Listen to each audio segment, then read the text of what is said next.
Hello friends, welcome to my channel. My name is Kate and today I am going to be starting a vlog that is helping me address the fact that I am way behind on my 25 and 2025 list that I put a video out for earlier this year. I'll link that up in the cards if you're curious to see what was on my TBR for that. I will warn you that a couple of those I've DNF'd and had to replace with other things. But for my 25 and 2025, I really liked Bree from Four Paws in a Book idea of having sort of like a bingo board for 25 and 2025. So what I've done for this video, which I am filming after I have read my books and juked a little bit on my initial concept, is taking two of the squares and reading that book, and then the part where I juked is I wanted to immediately pick up a sequel, so it will be two of those books and then two sequels.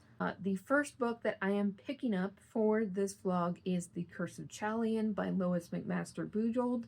I had this as the friend rec square for my 25 and 2025, and my friend Kristen from Kristen is Fully Booked is the one who I originally saw recommending this book.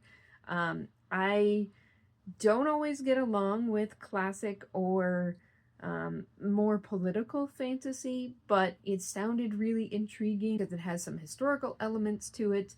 So that's basically what drove me to pick this one up. The story follows Kazarel, who was originally part of a noble family. This is very heavily influenced by medieval history and medieval Spain in particular. And so Kazarel essentially starts as what they call a page. If you're not familiar with medieval history, basically they're noble boys, and they have this transition from page to squire to knight as sort of like their path for nobility.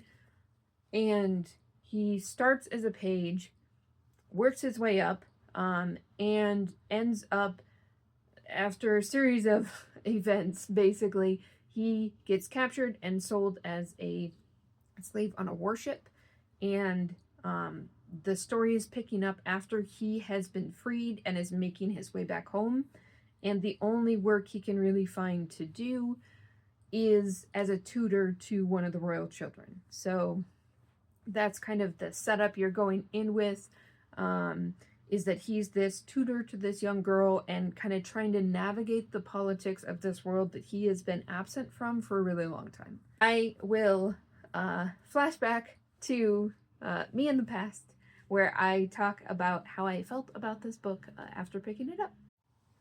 Okay, so now I am roughly halfway through Curse of Chalion, and oh my god, I love this book so much.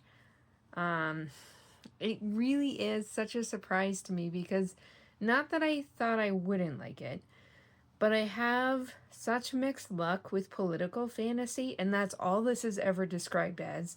Also as a classic, which most of the time I don't really jive with. Like, I loved Lord of the Rings eventually, but it took me a while. But this one, just immediately loved it. I love Bujold's very dry humor and wit. Is just fantastic. I keep like highlighting just the way she phrases it. It's not even anything that crazy. It's just the way she says it to me just really sticks in my brain. And I can't think of anyone else that has had this impact on me except for Arkady Martine. For other people, it probably is either just like doesn't register or is boring, because the pace of this is very slow. But for whatever reason, it just works for my brain. I just love it. I love Kaz. Like, the more this goes, this really reminds me so strongly of Goblin Emperor, in terms of the main character being this person that doesn't have no power, but is vastly overpowered by the other political figures around them, and has kind of been absent from the politics of this world for quite a long time. Obviously, in Maya's case, it was that he was a half goblin raised outside the court, and in Kaz's case, he was basically made a slave and then now is a tutor for this princess, basically. Her family technically is in power, but they are not the powerful figures at court. So it's that very fraught sort of navigating the different power structures, navigating who's really in charge.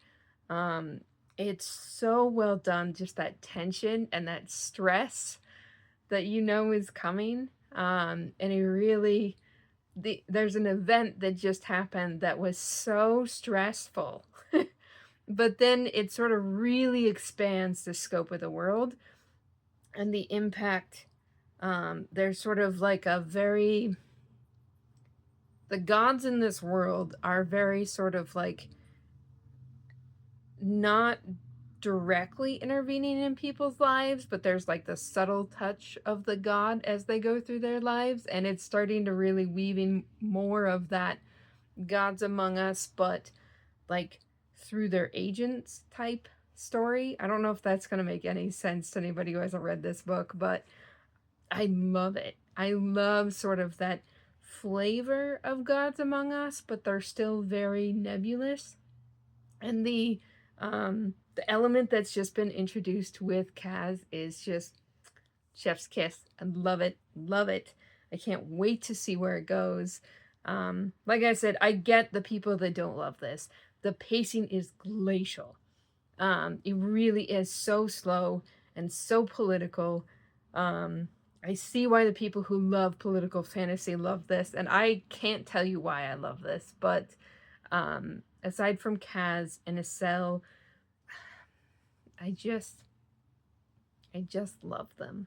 But I have nothing more constructive to say. I just had to get on and talk about how much I love this book, because the more I read, the more I'm just like, there's so many moments where I'm like doing that silly bookworm thing where you're like clutching the book to your chest because it's just getting to you. That's how I feel about this book. I will say the one gripe I would have about this book, I don't think it's going to keep it from being a 5-star if I continue enjoying it as much as I am right now. But man, Bujold loves the threat of rape and sexual assault as like a threat. And I saw it in Shards of Honor, and it's here again. So it makes me wonder if that's just kind of like her way of like the worst thing she can conceive, or if that's just like an easy fallback. I don't know, but it's funny that it's so present here and in Shards of Honor. So if that's a major trigger for you, just know that's definitely present here.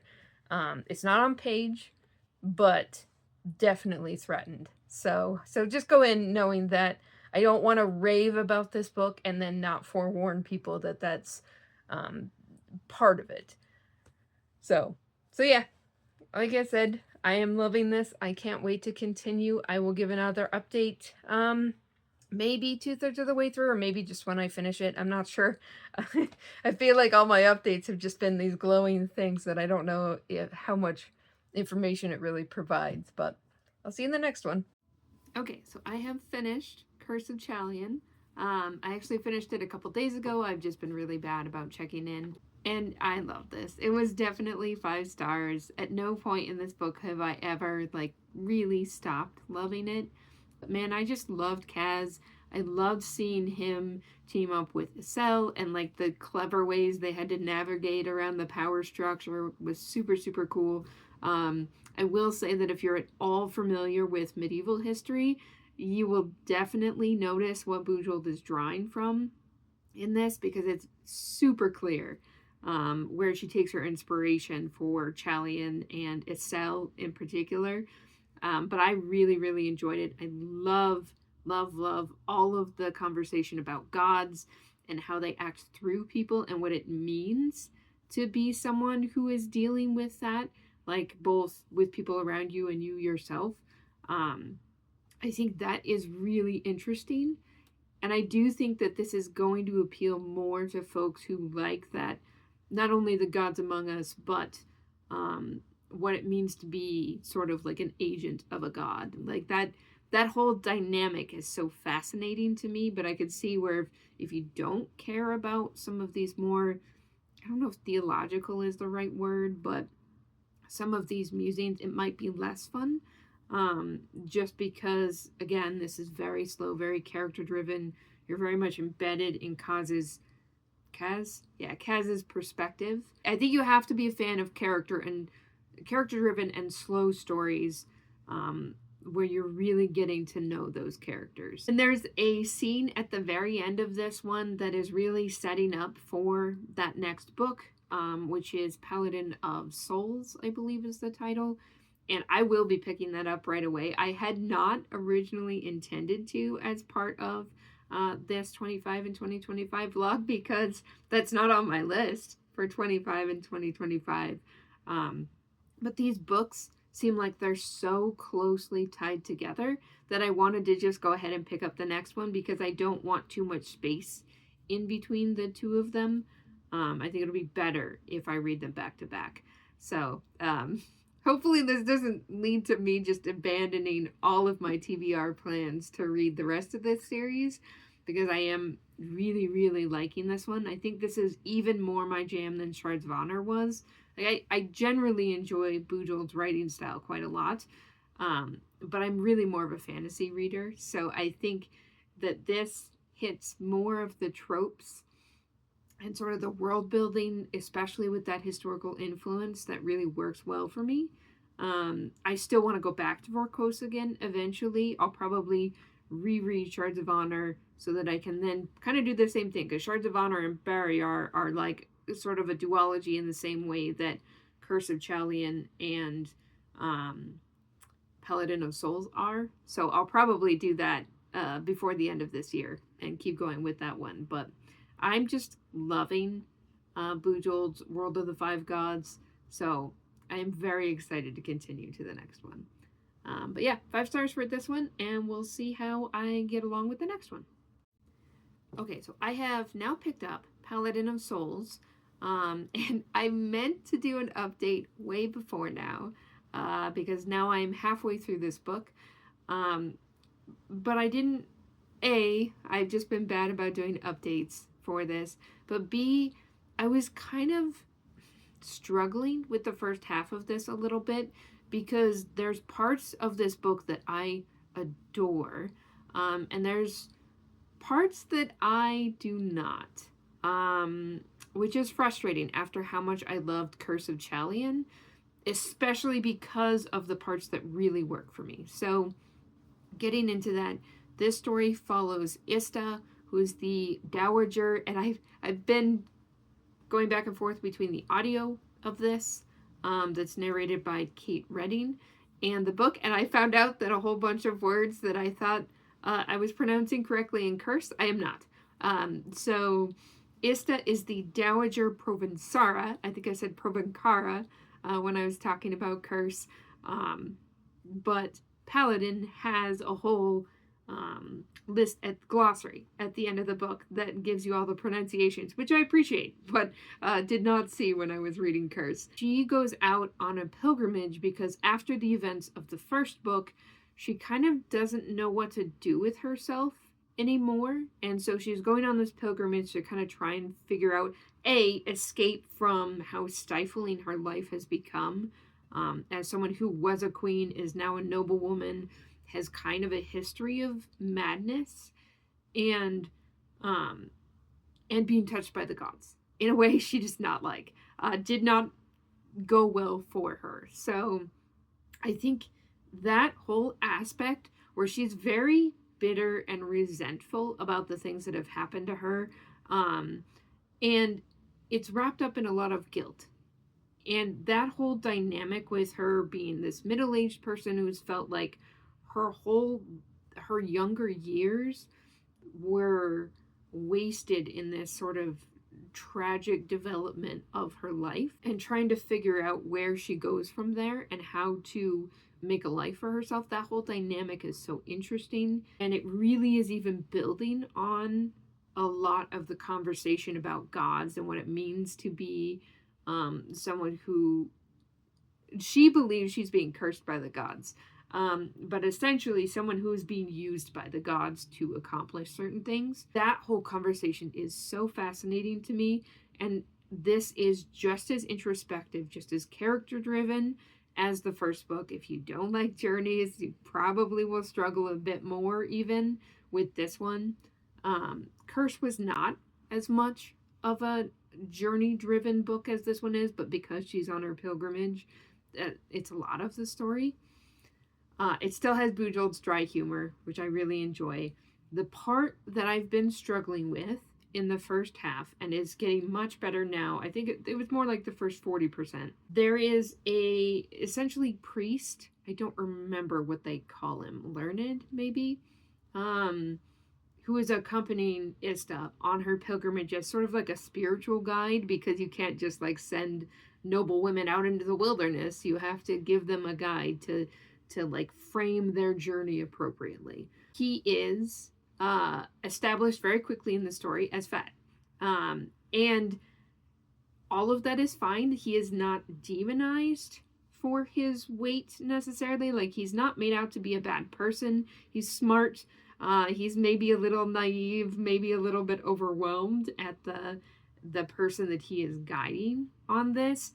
But man, Bujold will not let any appearance of this character go by without telling you like some reference to his weight. And it just feels icky in a way I don't like. I don't like the way that Bujold is handling this character very much. So there's a point in the story where they basically end up splitting up, and it's so much better once I'm not getting those constant references to Decabon's weight. It's frustrating to me that a writer, an author that I like so much and enjoy their writing style and enjoy their humor, is doing stuff like that. I don't love that. And unfortunately, it makes it hard for me to say I love so many pieces of that. Like, how much does that impact my reading experience? So I don't know. It probably depends on how the rest of the story plays out, as far as whether or not that's something that that I'm going to choose to rate the book lower for. So I think depending on your tolerance for that kind of like constant reference, and it wouldn't be so bad if it was like, if other characters had physical things about them that were remarked upon, but it's only Decabon. So that's where I start getting pretty frustrated. But I still really love Ista as a character. I like the themes that this book is exploring. So we'll see how it goes in the second half. I was really hoping this would be 5 stars, just like Curse was. This one is a little more complicated for me. But I am still very interested to see where this lands, because there's definitely not like, there's a mystery that Ista ends up getting dragged into about like halfway through. And I'm just very curious to see how this plays out in terms of the effect on the world and the effect on Ista. So I probably won't update again until I finish this book, since I did a bad job of checking in at the beginning. But I'll let you know how it goes. Okay, so I have finished Paladin of Souls, and I figured I'd go for a slightly different angle for this last check-in. Also, you can see my cat stolen my reading chair, so I'm using my desk for the check-in. But I overall really enjoyed this book. I think that there's so much conversation in this book about the types of roles that women are able to play in a very patriarchal society. Like, there are a lot of strong women in this story that are not just like having to take up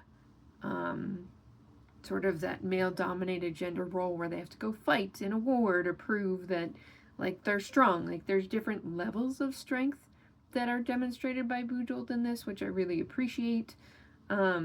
I love how complicated a character Ista is, and I am going to put a spoiler tag up here because there's stuff I want to talk about that's going to spoil things from Curse of Chalion. And if you haven't read Curse of Chalion, I don't want to ruin that for you. But I want to be able to talk about some of the themes that are in here that I thought were really interesting. So if either mute me or until I put that spoiler tag down, or I'll have it timestamped. You can just skip ahead if you want. But I really, really love the way that Paladin plays with Ista's history of quote-unquote madness, and how the men in her life betrayed her by sort of trying to protect her and protect themselves by not letting her know what the situation with the curse was. So she felt like she was going insane because she was having these crazy nightmares while she was pregnant. Had no idea that she was walking into this curse that was going to impact not only her, but all of her children. I love the way that's really explored, and sort of the path to redemption for both her and the family of the person that she murdered.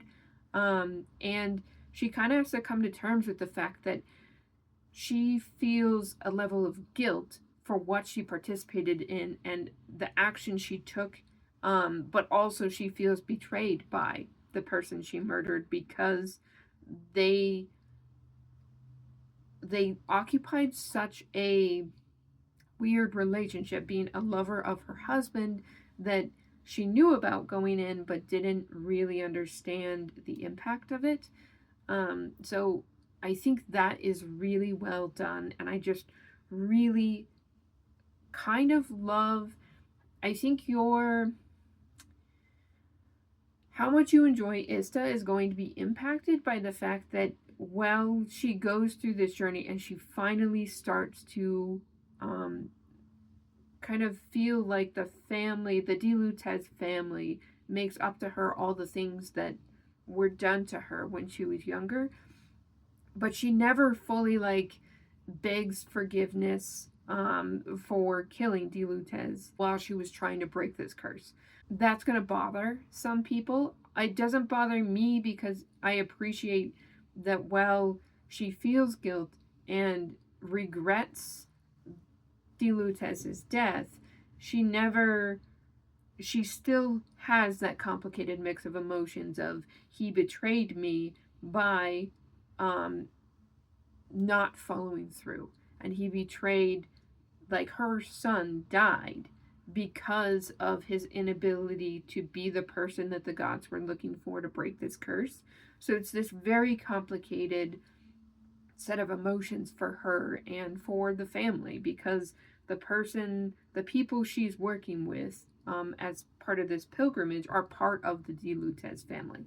So there's a very interesting dynamic there to me that I like quite a bit. And there's also this romance in here that I really liked.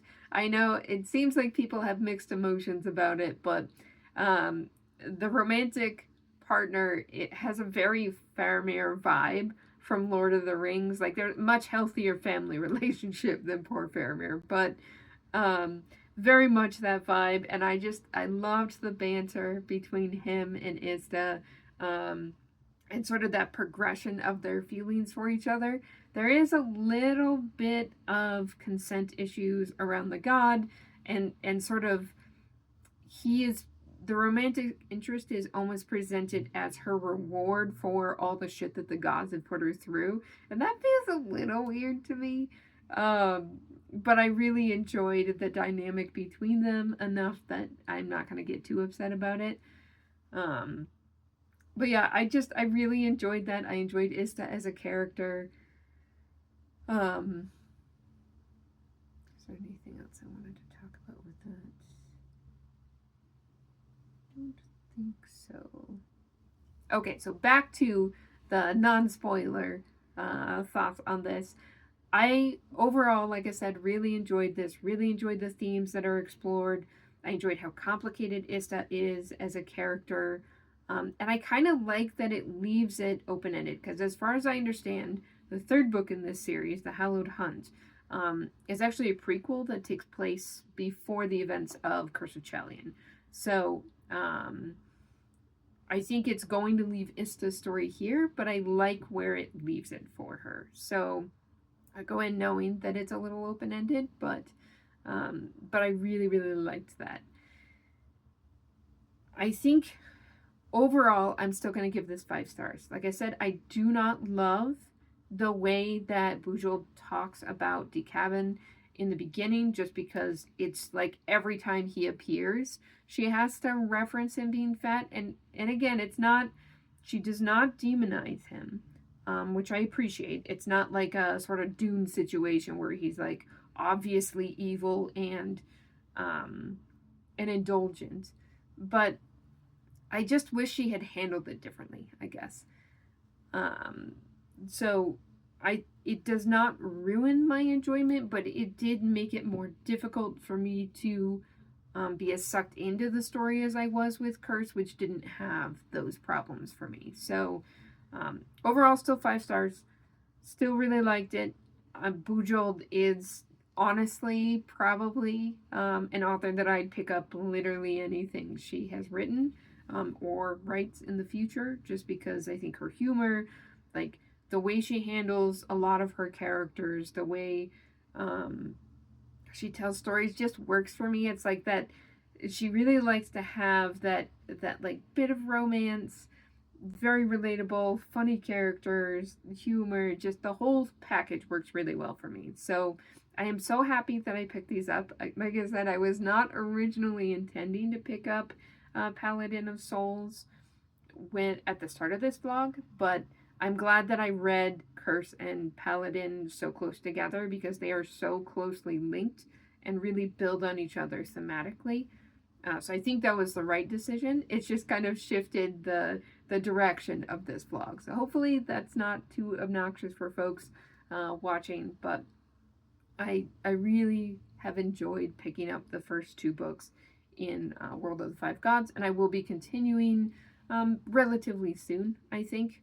So excited to see where Bujold takes it, especially to get to the Penric novellas, which I've heard a lot about. So definitely I'll be continuing. The next book that I'm going to be picking up is going to be another book that's on my 25 in 2025, which is Down Among the Sticks and Bones, which is the second book in the Wayward Children series.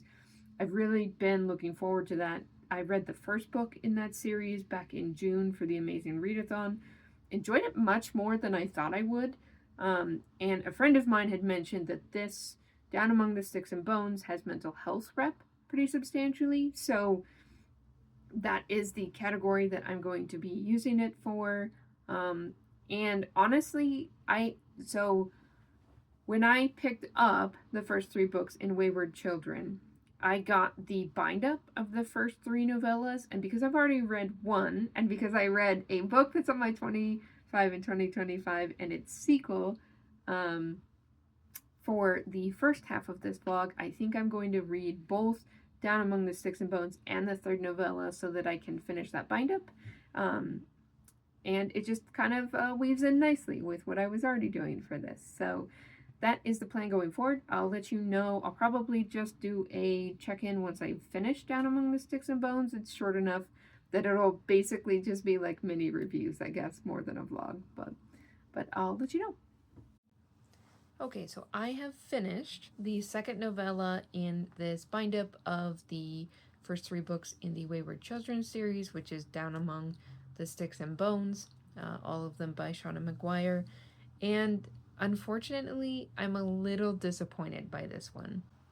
I had actually picked Down Among the Sticks and Bones as my choice for the mental health rep square for my 25 in 2025 before I'd even read Every Heart a Doorway, because one of my friends had said that this was a great square for that. I originally had Phantasma as my pick for this square, but I just didn't get along with that at all, so I DNF'd it. But after having read Every Heart a Doorway and really liking the side character Jack in that story, Jack is just this great mix of like snarky, fastidious, but also has this morbid curiosity from basically partially being raised by a mad scientist. And I just really loved her. And so I was super excited because this story is giving you the backstory on Jack and her twin Jill, who you met both of those in Every Heart a Doorway, and kind of got a little glimpse at the sort of classic horror movie atmosphere that they had been sent into for their portal world. Um, and I was really hyped for this. Um, and I think that's part of the problem, is that my expectations were maybe just not managed appropriately for it. And that's really on me, probably. What I really enjoyed about this was getting to see that background. I think the atmosphere is done really well in here. Um, I really liked finding out what Jack and Jill had gone through in this world that they were both sent to. Basically, they end up in a portal fantasy world um, that has all kinds of monsters in it. And one of them gets picked by a sort of like vampire Dracula figure as like the foundling that is going to be raised by him. And then the other one is picked by a mad scientist who's very reminiscent of Dr. Frankenstein. So that whole dynamic was really interesting to me. I really liked that, and sort of the relationship between the two, the Frankenstein and the Dracula stand ins, and the village that they all live in. I thought that power dynamic was really interesting. It was really good to see more of Jack and Jill's relationship.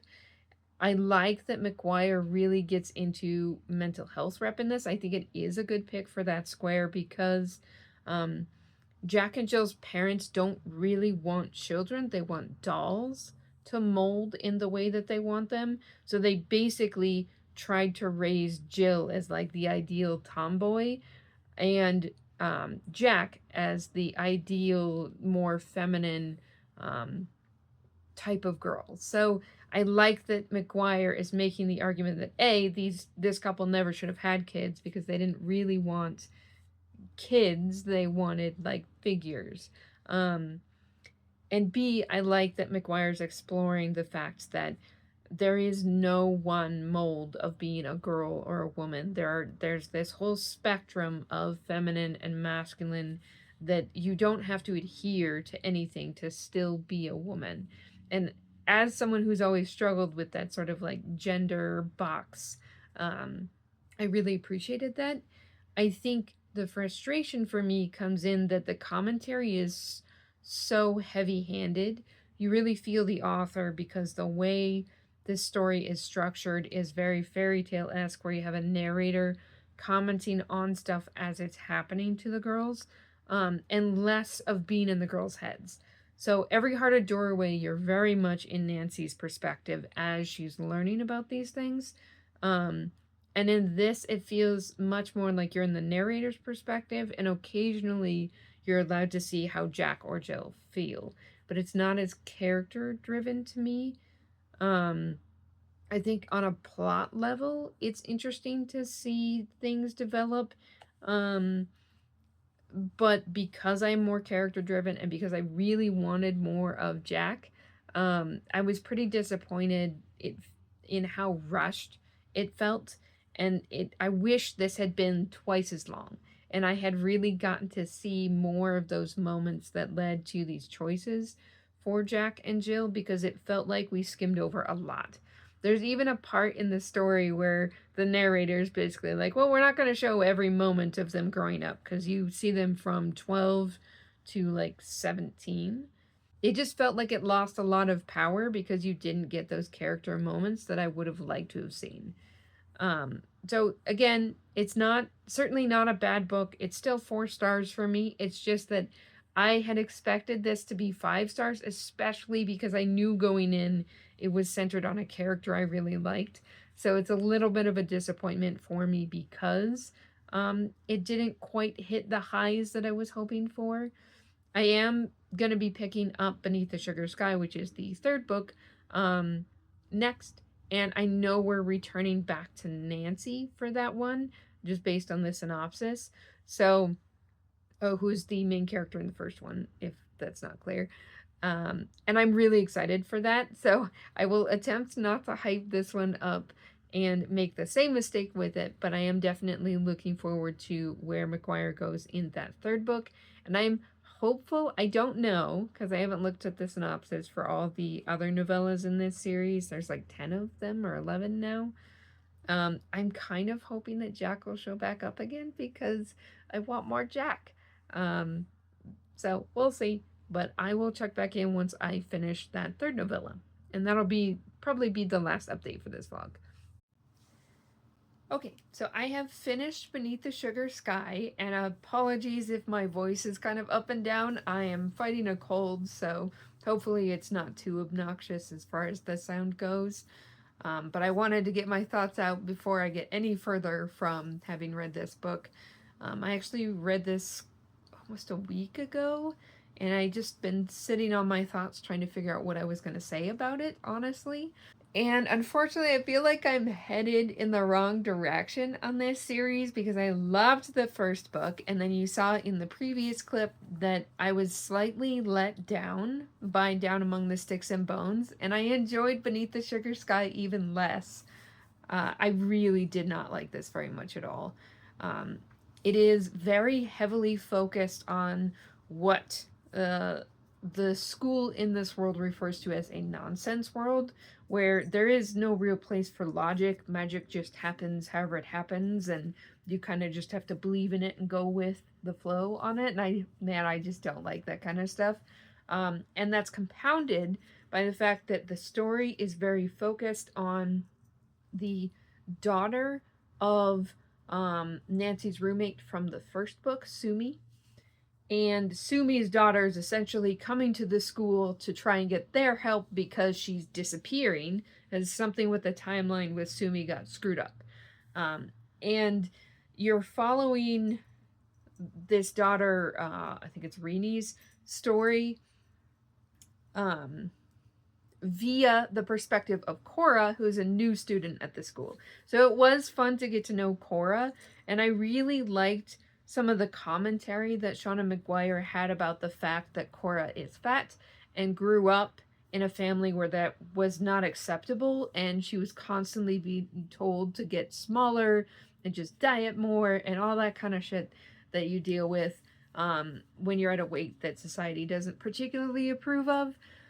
So I liked the push and pull of that, because the world that Cora was in was the world of mermaids, and she kind of really, spending time with the mermaids allowed her to understand her own power and kind of come into herself more, and now she's having to adjust back to being in this more fat-phobic world. So I really like that commentary. I will say I wish McGuire did a little less of it, like condensed it down, because sometimes it just feels like you're being preached to, where even if you agree with the message, you don't really need to hear that much of it in a story that's the novella size. So I have mixed feelings on that part of things. I liked Cora, but I had no interest in Rini whatsoever.